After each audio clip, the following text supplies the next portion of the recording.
ನಮಸ್ಕಾರ. 15/12/2023 ಶುಕ್ರವಾರ ಶುಕ್ಲ ಪಕ್ಷ ಅಂದರೆ ಬೆಳೆಯುವ ಚಂದ್ರ. ಇವತ್ತಿನ ವಿಶೇಷದಲ್ಲಿ ತಿಥಿಯನ್ನು ನೋಡೋಣ. ತೃತೀಯ ತಿಥಿ ಅಂದರೆ ಮೂರನೇ ತಿಥಿ ರಾತ್ರಿ 10 ಗಂಟೆ 30 ನಿಮಿಷ 33 ಸೆಕೆಂಡ್ವರೆಗೆ ಇದೆ. ಅಂದರೆ ಹೆಚ್ಚು ಕಮ್ಮಿ 10:30ವರೆಗೆ ಇದೆ ಅಂತ ಇಟ್ಕೊಳ್ಳಿ. ಆನಂತರ ಬರೋದು 4ನೇ ತಿಥಿ ಚತುರ್ಥಿ. ಇವತ್ತಿನ ನಕ್ಷತ್ರ ಪೂರ್ವಾಷಾಢ.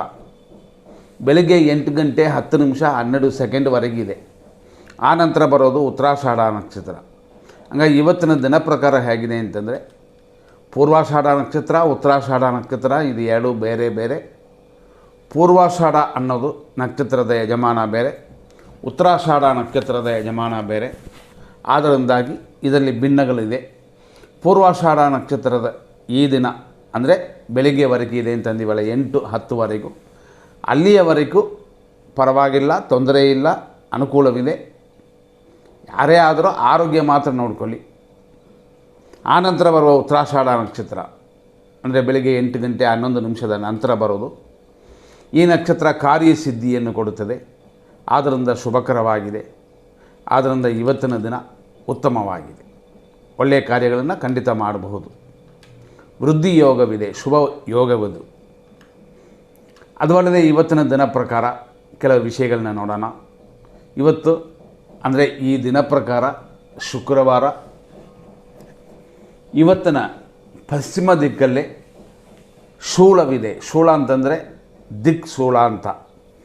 ದೋಷವಿರೋದರಿಂದ ಮನೆಯಲ್ಲಿರುವ ದೇವರು ಚಿಕ್ಕ ದೇವರಾದರೂ ದೇವಸ್ಥಾನದಲ್ಲಿರುವ ದೇವರಿಗಾದರೂ ಬೆಲ್ಲದಿಂದ ಅಭಿಷೇಕ ಮಾಡ್ಬೋದು, ಅಥವಾ ಬೆಲ್ಲದಿಂದ ತಯಾರಿ ಮಾಡಿರುವ ಪ್ರಸಾದವನ್ನು ದೇವರಿಗೆ ಅರ್ಪಣೆ ಮಾಡ್ಬೋದು. ಇದರಿಂದ ದೋಷ ಕಡಿಮೆ ಆಗುತ್ತದೆ.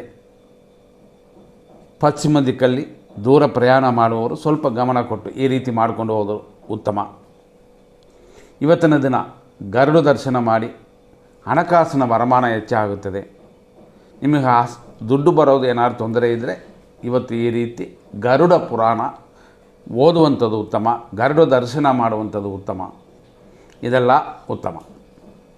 ನಂತರ ನೋಡುವಂಥ ಇನ್ನೊಂದು ವಿಷಯ, ಇವತ್ತಿನ 3ನೇ ತಿಥಿ ಶುಭವನ್ನು ಮಾಡುವಂಥ ತಿಥಿ.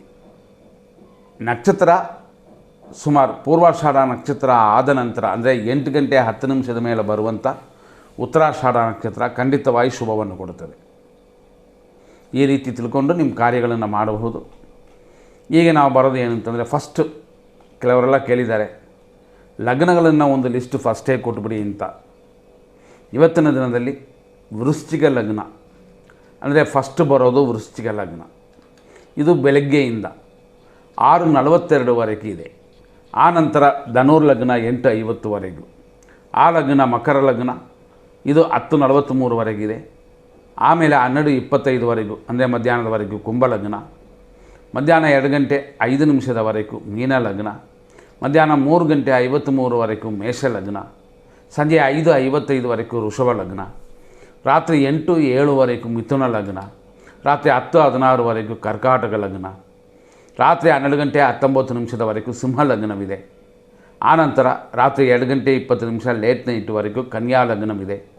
ಆನಂತರ ಬೆಳಗಿನ ಜಾವ 4 ಗಂಟೆ 27 ನಿಮಿಷದವರೆಗೂ ತುಲಾ ಲಗ್ನವಿದೆ. ಈ ಲಗ್ನ ಏನಕ್ಕೆ ಅಂತಂದರೆ, ಒಂದು ಮಗು ಹುಟ್ಟೋದಾದರೆ ಒಳ್ಳೆಯ ಲಗ್ನದಲ್ಲಿ ಹುಟ್ಟಬೇಕು ಅಂತ. ಅಂದರೆ ಅಲ್ಲಿಂದ 5ನೇ ಸ್ಥಾನ ಚೆನ್ನಾಗಿರಬೇಕು, 11ನೇ ಸ್ಥಾನ ಚೆನ್ನಾಗಿರಬೇಕು, ಇನ್ನೂ ಕೆಲವು ವಿಷಯಗಳಿರ್ತದೆ. ಅದೆಲ್ಲ ಫುಲ್ ಡೀಟೇಲ್ ಇದರಲ್ಲಿ ಬರೋದಿಲ್ಲ, ಕೂತು ಕೇಳಿಕೊಂಡ್ರೆ ಮಾತ್ರನೇ ಬರುವಂಥದ್ದು. ಆದ್ದರಿಂದ ಇದರಲ್ಲಿ ಹೆಚ್ಚಿನ ಗಮನ ಕೊಡಿ. ಮಗು ಹುಟ್ಟುವ ವಿಷಯದಲ್ಲಿ ಬೇಕಾದಷ್ಟು ನೋಡಬೇಕಾಗ್ತದೆ.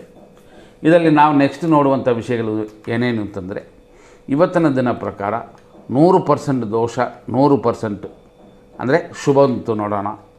100% ಶುಭವಾಗಿರುವಂಥ ಸಮಯಗಳು ಅಂತಂದರೆ 6:44ರಿಂದ 8:48ವರೆಗೂ, 9:37ರಿಂದ 10:47ವರೆಗೂ, 12:17ರಿಂದ ಮಧ್ಯಾಹ್ನ 3:03ವರೆಗೂ. ಅದೇ ಥರ ಸಂಜೆ 5 ಗಂಟೆ 6 ನಿಮಿಷದಿಂದ ರಾತ್ರಿ 12:17ವರೆಗೂ ಶುಭವಾಗಿದೆ. ನಂತರ ನೋಡುವಂಥದ್ದು ರಾತ್ರಿ 2:22ರಿಂದ ಬೆಳಗಿನ ಜಾವ ಅಂದರೆ 3 ಗಂಟೆ 22 ನಿಮಿಷದವರೆಗೂ ಶುಭವಾಗಿದೆ. ಆ ನಂತರ ಬೆಳಗಿನ ಜಾವ 5 ಗಂಟೆ 1 ನಿಮಿಷದಿಂದ ಬೆಳಗ್ಗೆವರೆಗೂ ಅಂದರೆ ರಾತ್ರಿ ಫುಲ್ ಡೇ ಅಂದರೆ ಬೆಳಗ್ಗೆವರೆಗೂ ಚೆನ್ನಾಗಿದೆ ಅಂತ ಅರ್ಥಕ್ಕೆ. ಇದನ್ನು ನೋಡಿಕೊಳ್ಳಿ. 100% ದೋಷವಿರುವಂಥದ್ದನ್ನು ನಾವು ಈಗ ನೋಡೋಣ. ಬೆಳಗ್ಗೆ ಮೃತ್ಯು ಪಂಚಕವಿದೆ 6:33ರಿಂದ 6:42, ಶುಭವಲ್ಲ ಅಶುಭ. 8:50ರಿಂದ 9:35ವರೆಗೂ ದುರ್ಮುಹೂರ್ತ, ಯಾವ ಮುಹೂರ್ತವೂ ಕಟ್ಟಬಾರದು. 10:49ರಿಂದ 12:15ವರೆಗೂ ರಾಹು ಕಾಲವಿದೆ, ದೇವಿ ಪೂಜೆ ಮಾಡಿ. ಮಧ್ಯಾಹ್ನ 3:05 ಸಂಜೆ 4:30ವರೆಗೂ ಯಮಗಂಡ ಕಾಲವಿದೆ, ಶನಿ ಪ್ರಾರ್ಥನೆ ಮತ್ತು ಯಮನನ್ನು ಪ್ರಾರ್ಥನೆ ಮಾಡ್ಕೋಬೋದು. ಆಮೇಲೆ 3:35 ನಂತರ 5:04ವರೆಗೂ ನಕ್ಷತ್ರ ವಿಷಘಟಿಕಾ ಕಾಲವಿದೆ. ರಾತ್ರಿ 12:19 2:20 ಮೃತ್ಯು. ಆ ಸಮಯದಲ್ಲಿ ಏನು ಮಾಡ್ತೀವಿ ಅಂದರೆ, ಕೆಲವರು ನಿದ್ರೆ ಇಲ್ಲದೆ ಓಡಾಡ್ತಾರೆ, ಸ್ವಲ್ಪ ಆಚೆ ಒಂದು ರೌಂಡ್ ಹೋಗ್ಬಿಟ್ಟು ಬರೋಣ ಅಂತ ಸುಮ್ಮನೆ ಓಡಾಡ್ತಾರೆ. ಅವರೆಲ್ಲ ಎಚ್ಚರವಾಗಿರಿ. ರಾತ್ರಿ 12:19 2 ಗಂಟೆವರೆಗೂ ಮೃತ್ಯು, 2:20ವರೆಗಿದೆ. ಅದೇ ಥರ 3:24 4:59 ವಿಷಕಾಲ. ಈ ರೀತಿ ಸಮಯವಿದೆ, ನೋಡಿಕೊಂಡು ನಿಮ್ಮ ಕೆಲಸಗಳನ್ನು ಮಾಡಿ. ಈಗ ನೆಕ್ಸ್ಟ್ ನಾವು ನೋಡುವಂಥದ್ದು ಬೆಳಗ್ಗೆ 6:33 ಏನಾಗ್ತದೆ, ನಕ್ಷತ್ರ ಪೂರ್ವಾಷಾಢವಿದೆ. ಈ ಪೂರ್ವಾಷಾಢ ನಕ್ಷತ್ರದ ಪಾದಗಳು ಅಂತ ನಾವು ನೋಡುತ್ತೀವಿ. ಎಷ್ಟನೇ ಪಾದದಲ್ಲಿ ಮಗು ಹುಟ್ಟಿದೆ ಅಂತ ನೋಡೋಕ್ಕೆ ಇದು ಉಪಯೋಗ ಆಗುವಂಥದ್ದು. ಹಂಗಾಗಿ ಇವತ್ತಿನ ದಿನ ಪ್ರಕಾರ ನಕ್ಷತ್ರ ಪಾದಗಳು, ಅದರಿಂದ ನಾವು ನೋಡುವ ಕೆಲವು ವಿಷಯಗಳಲ್ಲಿ ಇವತ್ತಿನ ದಿನ ನೋಡುವಂಥದ್ದು 6:33ರಿಂದ ಮಧ್ಯಾಹ್ನ 1:44ವರೆಗೂ ಚಂದ್ರನು ಧನುರ್ ರಾಶಿಯಲ್ಲಿ ಇರುತ್ತದೆ. ಅಂದರೆ ಏನರ್ಥ ಅಂತಂದರೆ ಮಧ್ಯಾಹ್ನದವರೆಗೂ ಧನುರ್ ರಾಶಿ. ಆ ನಂತರ ನೋಡಿದ್ರೆ ಮಕರ ರಾಶಿ.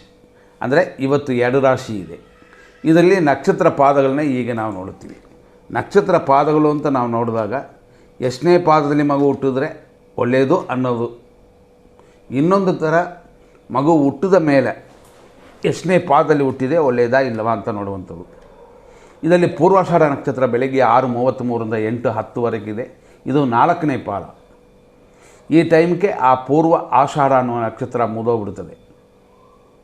ಆ ನಂತರ ಬರೋದು 8:10ರಿಂದ ಮಧ್ಯಾಹ್ನ 1:44ವರೆಗೂ ಉತ್ತರಾಷಾಢ ನಕ್ಷತ್ರ 1ನೇ ಪಾದ ಧನುರ್ ರಾಶಿ. ಇಷ್ಟಕ್ಕೆ ಏನಾಗ್ತದೆ ಅಂದರೆ ಉತ್ತರಾಷಾಢ ನಕ್ಷತ್ರ ಮುಗಿದೋಗುತ್ತದೆ, ಅಂದರೆ ಧನುಸು ರಾಶಿಯಲ್ಲಿ ಮುಗಿದೋಗುತ್ತದೆ. ಆದರೆ ಇದನ್ನು ಕಂಟಿನ್ಯೂಟಿ ಮಕರ ರಾಶಿಯಲ್ಲಿ ಬರುತ್ತದೆ.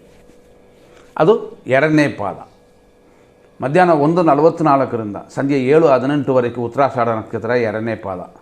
ಸಂಜೆ 7:18ರಿಂದ ರಾತ್ರಿ 12:51 ಉತ್ತರಾಷಾಢ ನಕ್ಷತ್ರ 3ನೇ ಪಾದ. ರಾತ್ರಿ 12:51 ನಂತರ ಬೆಳಗ್ಗೆವರೆಗೂ ಉತ್ತರಾಷಾಢ ನಕ್ಷತ್ರ 4ನೇ ಪಾದ. ಅಂದರೆ 6:24 ಅಂದರೆ ರಾತ್ರಿಯೆಲ್ಲ ದಾಟಿ ಬೆಳಗಿನ ಜಾವ ಬರುತ್ತಲ್ಲ ಅದು ಸಮಯದಲ್ಲಿ. ಆಮೇಲೆ ಶ್ರವಣ ನಕ್ಷತ್ರದ 1ನೇ ಪಾದ ಮಕರ ರಾಶಿ ಪ್ರಾರಂಭವಾಗುತ್ತದೆ. ಈ ರೀತಿಯಾಗಿ ಇವತ್ತಿನ ನಕ್ಷತ್ರಗಳು ರಾಶಿಯನ್ನು ತಿಳ್ಕೊಂಡಿವೆ. ಇನ್ನು ಸ್ವಲ್ಪ ವಿಶೇಷಗಳನ್ನ ನೋಡೋಣ. ಯಾಕೆಂತಂದರೆ ಆ ಟೈಮಲ್ಲಿ ಶುಭ ಸಮಯ ಅಂತ ಅಂತೀವಿ, ಆದರೆ ಶುಭ ಸಮಯದಲ್ಲೂ ಕೂಡ ಏನಿದೆ ಅಂತ ನೋಡಿಕೊಳ್ಳುವಂಥದ್ದು. ಇದರಲ್ಲಿ ಬೆಳಗ್ಗೆಯಿಂದ ನೋಡುವಂಥದ್ದು ಒಂದು ವಿಷಯಗಳು. ಅಂದರೆ 6:44ರಿಂದ 8:48ವರೆಗೂ ಶುಭ ಅಂತಂದಿವೆ. ಈ ಸಮಯದಲ್ಲಿ ಏನಿರುತ್ತದೆ ಅಂತಂದರೆ ವೃದ್ಧಿ ಯೋಗವಿದೆ. ಅದು ಅಲ್ಲದೆ ಕರಣ ತೈತಿಲ ಕರಣವಿದೆ. ಇದು ಸ್ವಲ್ಪ ಜ್ಯೋತಿಷದಲ್ಲಿ ಪಳಗುವವರಿಗೆ, ಅಂದರೆ ಬಿಗಿನರ್ಸ್ಗೆ, ಜ್ಯೋತಿಷ ಕಲಿಯುವವರಿಗೆ ಇದು ಬೇಕಾಗುತ್ತದೆ. ಅದೇ ಥರ ಚಂದ್ರನ ಇರುವಂಥದ್ದು ಧನುಸು ರಾಶಿಯಲ್ಲಿ. ಈಗ ನಾವು ಹೇಳಿದ 6:44ರಿಂದ 8:48ವರೆಗೂ ಶುಭ ಅಂತಂದಿವಲ್ಲ, ಇಂಥದ್ದೆಲ್ಲ ಇಲ್ಲಿ ನೋಡ್ಬೋದು. ಅದು ಅಲ್ಲದೆ ಈ ಸಮಯದಲ್ಲಿ ತೃತೀಯ ಅನ್ನುವ ತಿಥಿ ಇದೆ. ಇದು 3ನೇ ತಿಥಿ. ತಿಥಿಗಳಲ್ಲಿ 2 ಪರವಾಗಿಲ್ಲ, ಅಂದರೆ ದ್ವಿತೀಯ. 3 ಸೂಪರ್, ಅಂದರೆ ಇದು 3ನೇ ತಿಥಿ ಅಂತ ತೃತೀಯ ತಿಥಿ ಅಂತಂತೀವಿ. ಆಮೇಲೆ ಪಂಚಮಿ ತಿಥಿ ಶುಭವಾಗಿರುತ್ತದೆ, ಸಪ್ತಮಿ ಶುಭವಾಗಿರುತ್ತದೆ. ಅದೇ ಥರ ದಶಮಿ ತಿಥಿ ಕೂಡ ಶುಭವಾಗಿರುತ್ತದೆ. ಈ ರೀತಿ ತಿಥಿಗಳನ್ನು ನೋಡಿ ಆವತ್ತಿನ ಕಾರ್ಯಗಳನ್ನು ತೀರ್ಮಾನ ಮಾಡೋಕ್ಕೆ ಇದು ಉಪಯೋಗ ಆಗುತ್ತದೆ. ಇದನ್ನು ಮನಸ್ಸಲ್ಲಿ ಇಟ್ಕೊಳ್ಳಿ. ನಂತರ ನೋಡುವಂಥದ್ದು ನಾವು ಇನ್ನೊಂದು ಸಮಯವನ್ನು ನೋಡೋಣ. ಈ ಸಮಯದಲ್ಲಿ ಶುಕ್ರ ಹೋರೆ ಇರುತ್ತದೆ. ಶುಕ್ರ ಹೋರೆ 6:33 ನಂತರ 7:30ವರೆಗೆ ಇರುತ್ತದೆ. ಇದರಲ್ಲಿ ನಾವು ಕೊಟ್ಟಿರೋ ಟೈಮ್ ಎಷ್ಟು ಅಂತಂದರೆ 6:44ರಿಂದ 8:48 ಶುಭವಾಗಿದೆ. ಹಂಗಾಗಿ 6:44ರಿಂದ 8:48ವರೆಗೂ ಅಂತ ಅಂದರೂ ಕೂಡ 6:44ರಿಂದ 7:30ವರೆಗೂ ಶುಕ್ರ ಹೊರೆ ಇರೋದ್ರಿಂದ ಹೆಣ್ಣು ಮಕ್ಕಳಿಗೂ ಉತ್ತಮ ಸಮಯ. ಹೊಸ ಡ್ರೆಸ್ ಹಾಕ್ಕೊಳ್ಳುವಂಥದ್ರಿಂದ ಹಿಡಿದು ಬೇರೆ ಕೆಲವು ಒಳ್ಳೆಯ ಕಾರ್ಯಗಳನ್ನ ಮಾಡುವಂಥದ್ರಿಂದ ಹಿಡಿದು ಇದೆಲ್ಲ ಶುಭ ಸಮಯ. ಆದ್ದರಿಂದ ಇದು ಉತ್ತಮ ಸಮಯ. ಹೊಸ ಅಡಿಗೆ ಮಾಡೋಕ್ಕೂ ಕೂಡ ಇದು ಒಳ್ಳೆಯ ಸಮಯವೇ. ನೋಡಿಕೊಳ್ಳಿ, ಗಮನ ಕೊಟ್ಕೊಳ್ಳಿ. ಮತ್ತು ಸುಖ ಕಾಲವೂ ಕೂಡ ಈ ಸಮಯದಲ್ಲೇ ಇರುತ್ತದೆ. ಸುಖಕಾಲ 7:59ವರೆಗಿದೆ. ಆದರೂ ಶುಕ್ರ ಹೊರೆಯು ಸುಖಕಾಲವು ಕೂಡಿ ಬಂದಿರುವಂಥ ಈ ಸಮಯ ಉತ್ತಮವಾಗಿರುತ್ತೆ. 6:44ರಿಂದ ನಾವು ಹೇಳಿದ 7:30ವರೆಗೂ ಎಲ್ಲವೂ ಸೇರಿರುತ್ತೆ. ಸುಖಕಾಲವೂ ಸೇರುತ್ತದೆ, ಶುಕ್ರ ಹೊರೆಯೂ ಸೇರುತ್ತದೆ. ಹೊಸ ತಿಂಡಿ ಮಾಡೋಕ್ಕೆ ಅಥವಾ ತಿನ್ನೋಕ್ಕೆ ಎಲ್ಲಕ್ಕೂ ಒಳ್ಳೆಯದಾಗಿರುತ್ತದೆ. ಮತ್ತು ನೋಡುವಂಥ ಇನ್ನೊಂದು ವಿಷಯ ಬುಧ ಹೊರೆ. ಈ ಬುಧ ಹೊರೆ ಬರುವಂಥದ್ದು 7:30ನ ಮೇಲೆ. ಹಾಗಾಗಿ 7:30ನ ಮೇಲೆ ಸಮಯ ಶುಭವಾಗಿರುತ್ತದೆ. ಈ ಸಮಯ ಉತ್ತಮ ಸಮಯ. ಇದು 8:48ವರೆಗೂ ಶುಭವಾಗಿದೆ ಬುಧ ಹೊರೆ. ವಿದ್ಯಾರ್ಥಿಗಳಿಗೂ ಕೂತು ಓದೋವರೆಗೂ ಉತ್ತಮ ಸಮಯವಿದು. ನಂತರ ನೋಡುವಂಥ ಇನ್ನೊಂದು ಒಳ್ಳೆಯ ಸಮಯ ಅಂತಂದರೆ ಶುಭ ಪಂಚಕ ಅಂತ ಅಂತೀವಿ. ಈ ಪಂಚಕ ಅನ್ನೋದು 5 ವಿಷಯಗಳು, ವಾರ, ನಕ್ಷತ್ರ, ಈ ರೀತಿಯಾದ 5 ಅಂಶಗಳನ್ನು ತಗೊಂಡು ಒಟ್ಟು ಕೂಡಿದ್ರೆ ಶುಭ ಸಂಖ್ಯೆ ಬರಬೇಕು. ಇದನ್ನು ನೋಡುವಂಥದ್ದೇ. ಹಂಗಾಗಿ ಇದರಲ್ಲಿ ಈ ಸಮಯ ಶುಭ ಸಮಯ ಅಂತ ನಾವು ನೋಡಬಹುದು. ಆದರೂ ನಾನು ನೆಕ್ಸ್ಟ್ ಟೈಮ್ ಏನು ಅಂತಂದರೆ 9:37 ಮೇಲೆ ಶುಭವಾಗಿರುತ್ತದೆ. ಆ ರೀತಿ ನೋಡಿದ್ರೆ 9:37 ಮೇಲೆ ಇರುವಂಥದ್ದು ಮಕರ ಲಗ್ನ ಬರುತ್ತದೆ. ಈ ಮಕರ ಲಗ್ನ ಈ ಸಮಯಕ್ಕೆ ಅಂತಂದರೆ 9:37ನ ಮೇಲೆ 10:43ವರೆಗೂ ಶುಭವಾಗಿದೆ. ನಾವು ಹೇಳುವಂಥದ್ದು 9:37ರಿಂದ 10:47ವರೆಗೂ ಮಕರ ಲಗ್ನವಿದೆ. ಆದರೂ ಅದರಲ್ಲೂ ಶುಭವಾಗಿರುವಂಥ ಸಮಯನೇ ನಾವು ಹುಡುಕಿರೋದು. ಈ ಸಮಯ 9:37ನ ಮೇಲೆ ಸುಮಾರು 10:47ವರೆಗೆ ಇರೋದರಿಂದ 10:43ವರೆಗೂ ಖಂಡಿತವಾಗಿ ಶುಭವಾಗಿರುತ್ತದೆ. ನಂತರ ನೋಡುವಂಥದ್ದು ಇನ್ನೊಂದು ವಿಷಯ ಗುರು ಹೊರೆ ಅಂತ. ಗುರು ಹೊರೆ ಬರುವಂಥದ್ದು 10:21ರಿಂದ 11:18ವರೆಗೂ. ಇದರಲ್ಲಿ ಶುಭ ಕಾರ್ಯಗಳನ್ನು ಪ್ರಾರಂಭ ಮಾಡ್ಬೋದು ಅಂತ. ಆದರೂ ಈ ಸಮಯದಲ್ಲಿ 10:21ರಿಂದ 10:47ವರೆಗೂ ಶುಭವಾಗಿದೆ. ಯಾಕೆಂತಂದರೆ 10:21ರಿಂದ ಗುರು ಹೊರೆ ಪ್ರಾರಂಭ ಆಗಿದ್ದರೂ ಕೂಡ ಅದರಲ್ಲೂ ಶುಭವಾಗಿರುವ ಸಮಯನ ನಾವು ಸೆಲೆಕ್ಟ್ ಮಾಡುತ್ತೀವಿ. ಕೆಟ್ಟ ಟೈಮೆಲ್ಲ ಬಿಟ್ಟುಬಿಟ್ಟು ಅದು ಬೇಡ ಅಂತ ಹೇಳಿ ಆ ರೀತಿ ಇರೋದರಿಂದ ಈ ಸಮಯವನ್ನು ನೀವು ಸೆಲೆಕ್ಟ್ ಮಾಡ್ಬೋದು. ಅಂದರೆ 10:21ರಿಂದ 11:18ವರೆಗೂ ಅಂತ. ಇದರಲ್ಲಿ ನೀವು ನೋಡಿಕೊಂಡು ಕೆಲವು ಕಾರ್ಯಗಳನ್ನು ಮಾಡಬೇಕಾಗ್ತದೆ. 10:21ರಿಂದ ಇದರಲ್ಲಿ 10:47ವರೆಗೂ ಮಾತ್ರ ಗುರು ಹೊರೆಯಲ್ಲಿ ಸಮಯವಿದೆ. ಯಾಕೆಂತಂದರೆ ಆಮೇಲೆ 10:49ನ ಮೇಲೆ ರಾಹುಕಾಲ ಬರುತ್ತೆ. ಇದು ಸೆಲೆಕ್ಷನ್ ಟೈಮ್. ಒಳ್ಳೆಯ ಟೈಮು ಅಂತ ಎಲ್ಲಿವರೆಗೂ ಇರುತ್ತೆ ಅಂತ ನೋಡಿದ್ರೂ ಕೂಡ ಅದರಲ್ಲೂ ಸೆಲೆಕ್ಟ್ ಮಾಡಿ ತೊಗೊಳ್ಳುವಂಥ ಸಮಯವೇ ಇದು. ಮತ್ತೊಂದು ಶುಭ ಸಮಯ ಅಂದರೆ ಅಭಿಜಿತ್ ಮುಹೂರ್ತ. ಇವತ್ತಿನ ಅಭಿಜಿತ್ ಮುಹೂರ್ತ ಎಷ್ಟು ಗಂಟೆಗೆ ಅಂತಂದರೆ 11:52ರಿಂದ 12:37ವರೆಗಿದೆ. ಆದರೂ ನಾವು ಇದನ್ನು ಸೆಲೆಕ್ಟ್ ಮಾಡ್ಕೋಬೇಕಾಗಿರೋ ಸಮಯ ಅಂತಂದರೆ 12:17ದಿಂದ 12:37ವರೆಗೂ ಅಭಿಜಿತ್ ಮುಹೂರ್ತದಲ್ಲಿ ಒಳ್ಳೆಯ ಕಾರ್ಯಗಳು ಮಾಡೋಕ್ಕೆ, ದೋಷಗಳಿದ್ದರೂ ಅದನ್ನು ಪರಿಹಾರ ಮಾಡ್ಕೊಳ್ಳೋಕ್ಕೆ ಇದು ಉತ್ತಮ ಸಮಯವಾಗಿರುತ್ತದೆ. ಆಮೇಲೆ ಒಂದು ಯೋಗ ಬರುತ್ತದೆ ಅಮೃತಗಳಿಗೆ ಅಂತ. ಈ ಅಮೃತಗಳಿಗೆ ಬರುವಂಥದ್ದು 12:15ರಿಂದ 1:40ವರೆಗಿದೆ. ಹಂಗಾಗಿ ಈ ಸಮಯದಲ್ಲಿ ನಾವು ಇರೋದರಲ್ಲಿ ಒಳ್ಳೆಯ ಸಮಯ ಅಂತ ಸೆಲೆಕ್ಟ್ ಮಾಡೋದಾದರೆ 12:17ರಿಂದ 1:40ವರೆಗೂ ಅಮೃತಗಳಿಗೆ ಶುಭವಾಗಿದೆ. ಅಮೃತಗಳಿಗೆಯಲ್ಲಿ ಎಲ್ಲ ಕಾರ್ಯಗಳನ್ನು ಪ್ರಾರಂಭ ಮಾಡಬಹುದು.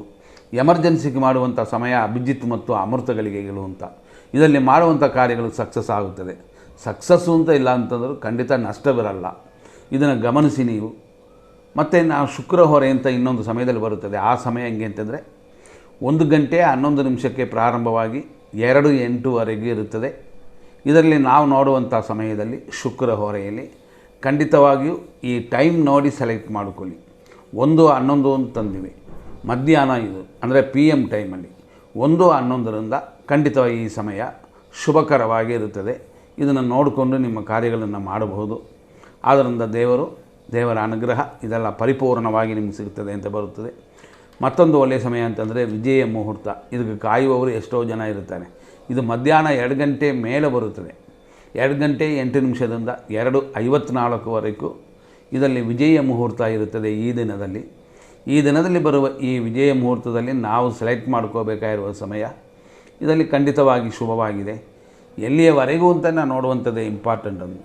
2:08 ಮೇಲೆ ಅಂತ ನಾವು ಹೇಳುವ ಈ ಸಮಯ ಇದರಲ್ಲಿ ಖಂಡಿತವಾಗಿಯೂ 2:54ವರೆಗೂ ವಿಜಯ ಮುಹೂರ್ತನ ಇವತ್ತು ಉಪಯೋಗಿಸ್ಕೊಳ್ಳಿ, ಶುಭವಾಗಿದೆ. ಸೇಮ್ ಟೈಮಲ್ಲೇ ಇನ್ನೊಂದು ವಿಷಯವೂ ಕೂಡಿ ಬರುತ್ತದೆ, ಅಂದರೆ ಬುಧ ಹೊರೆಯೂ ಇದೆ.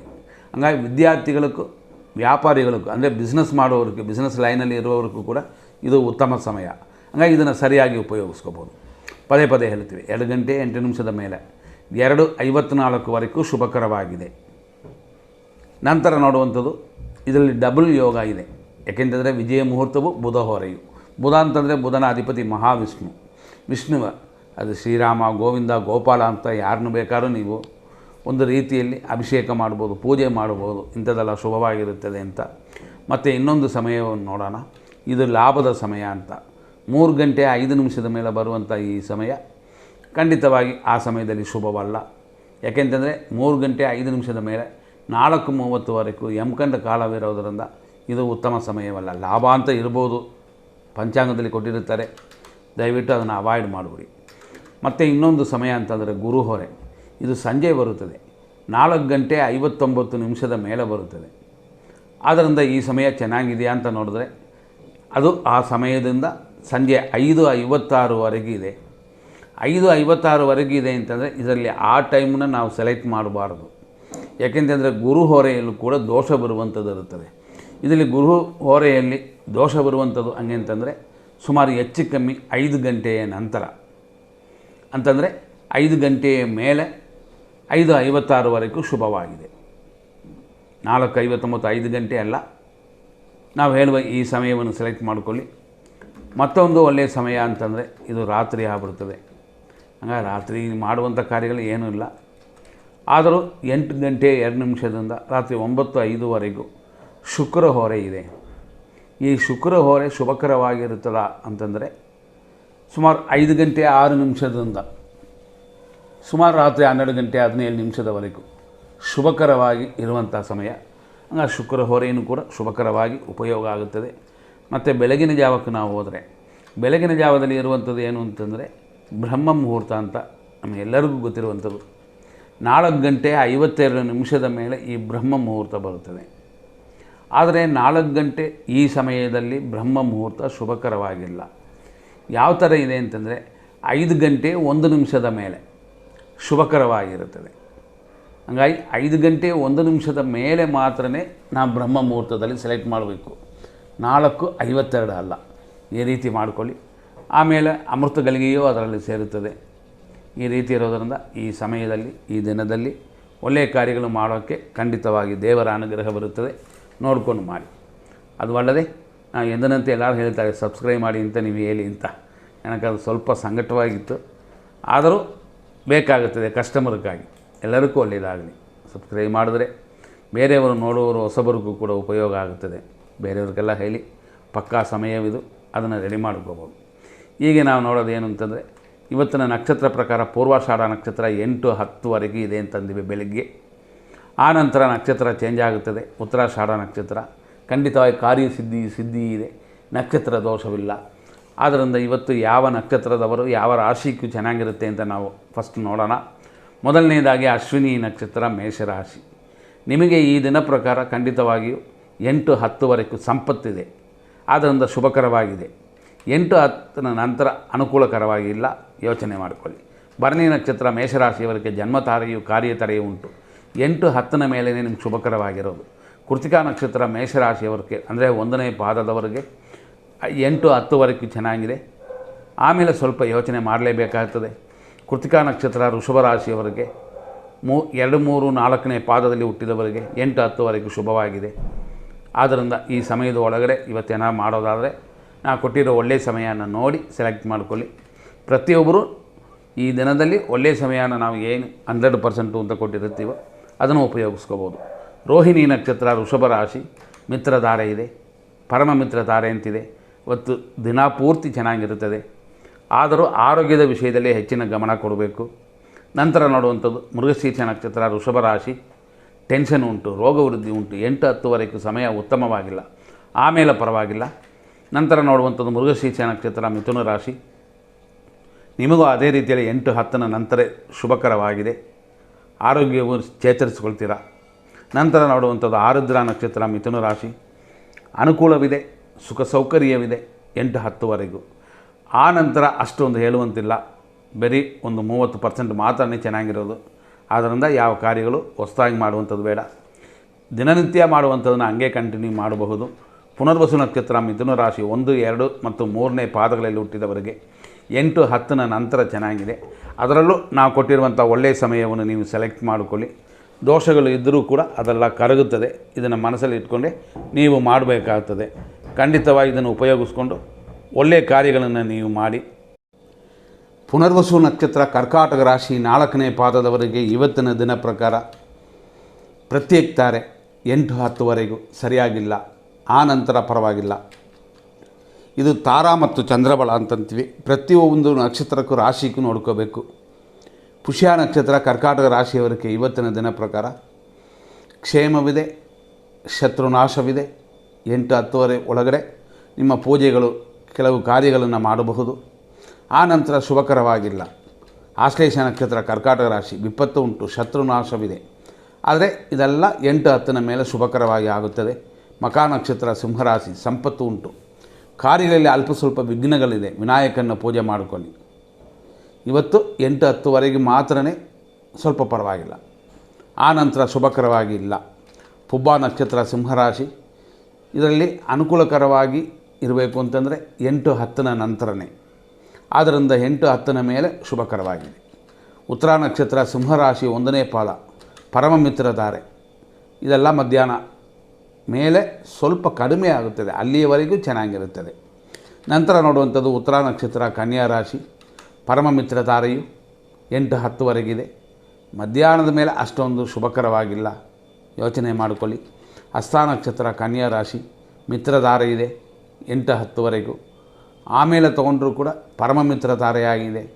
ಆದ್ದರಿಂದ ಖಂಡಿತವಾಗಿ ಶುಭಕರವಾಗಿದೆ. ಇದನ್ನು ಮನಸ್ಸಲ್ಲಿ ಇಟ್ಕೊಂಡೇ ನಿಮ್ಮ ಕಾರ್ಯಗಳನ್ನ ಮಾಡಬೇಕು. ಚಿತ್ತಾ ನಕ್ಷತ್ರ ಕನ್ಯಾ ರಾಶಿ 8-10ನ ನಂತರನೇ ಮಿತ್ರಧಾರೆ.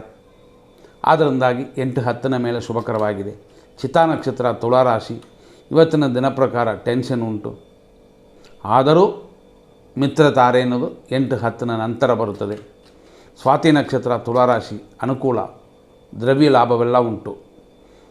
ಇದೆಲ್ಲ ಬೆಳಗ್ಗೆ 8-10 ಒಳಗಡೆ ಇಷ್ಟಲ್ಲೇ ನಿಮ್ಮ ಕಾರ್ಯಗಳನ್ನು ಮಾಡಿ. ಇಲ್ಲ ಅಂತಂದರೆ ಸ್ವಲ್ಪ ಟೆನ್ಷನ್ ಇದೆ, ದೋಷಗಳಿದೆ, ಹೆಚ್ಚಿನ ಪ್ರಯತ್ನ ಇರಬೇಕಾಗ್ತದೆ. ವಿಶಾಖ ನಕ್ಷತ್ರ ತುಲಾರಾಶಿ ಪ್ರತ್ಯೇಕ ತಾರೆ. ಅದರಿಂದ ಶುಭಕರವಾಗಿಲ್ಲ 8-10ವರೆಗೂ. ಆ ನಂತರನೇ ಸಾಧಕವಾಗಿ ಲಾಭವೂ ಕೊಡುತ್ತದೆ. ವಿಶಾಖ ನಕ್ಷತ್ರ ವೃಶ್ಚಿಕ ರಾಶಿ ಪ್ರತ್ಯೇಕ ತಾರೆ 8-10ವರೆಗೂ. ಧನಹಾನಿ 8-10ವರೆಗೂ. 8-10ವರೆಗೂ ಶುಭಕರವಾಗಿಲ್ಲ. ನೋಡ್ಕೊಂಡು ಮಾಡಿ, ಎಚ್ಚರ. ನಂತರ ನೋಡುವಂಥದ್ದು ಅನುರಾಧ ನಕ್ಷತ್ರ ವೃಶ್ಚಿಕ ರಾಶಿ ಕ್ಷೇಮವು ಧನಹಾನಿಯು 2 ಕೂಡಿ ಬರುತ್ತದೆ. ಪ್ರತ್ಯೇಕ ತಾರೆಯೂ ಇದೆ. ಮಧ್ಯಾಹ್ನ 8-10ನ ಮೇಲೆ ಅಂದರೆ ಬೆಳಗ್ಗೆ 8-10ನ ಮೇಲೆ ಮಧ್ಯಾಹ್ನ 1:44ವರೆಗೂ ಈ ರೀತಿಯಾಗಿದೆ. ಆದ್ದರಿಂದ ಗಮನ. ಜ್ಯೇಷ್ಠ ನಕ್ಷತ್ರ ವೃಶ್ಚಿಕ ರಾಶಿ ವಿಪತ್ತಿದೆ, ಧನಹಾನಿಯೂ ಇದೆ. ಇದೆಲ್ಲ ನಿಮಗೆ ಆದ್ದರಿಂದಾಗಿ 8-10ವರೆಗೂ ಸರಿಯಾಗಿಲ್ಲ. ಆಮೇಲೆ 50% ಚೆನ್ನಾಗಿರುತ್ತದೆ. ಮೂಲ ನಕ್ಷತ್ರ ಧನುಸು ರಾಶಿ ಸಂಪತ್ತಿದೆ, ಶರೀರ ಸುಖವಿದೆ. ಇದೆಲ್ಲ ನಿಮಗೆ. ನಂತರ ನೋಡುವಂಥದ್ದು ಪೂರ್ವಾಷಾಢ ನಕ್ಷತ್ರ ಧನುಸು ರಾಶಿ ನಿಮಗೆ 8-10ವರೆಗೂ ಸರಿಯಾಗಿಲ್ಲ. ಆ ನಂತರ ಶುಭಕರವಾಗಿದೆ. ಉತ್ತರಾಷಾಢ ನಕ್ಷತ್ರ ಧನುಸು ರಾಶಿ ಪರಮ ಮಿತ್ರಧಾರೆಯಾಗಿ ಶರೀರ ಸುಖವೂ ಉಂಟು 8-10ವರೆಗೂ. 8-10ವರೆಗೂ ಚೆನ್ನಾಗಿದೆ. ಆಮೇಲೆ 50% ಚೆನ್ನಾಗಿರೋದು.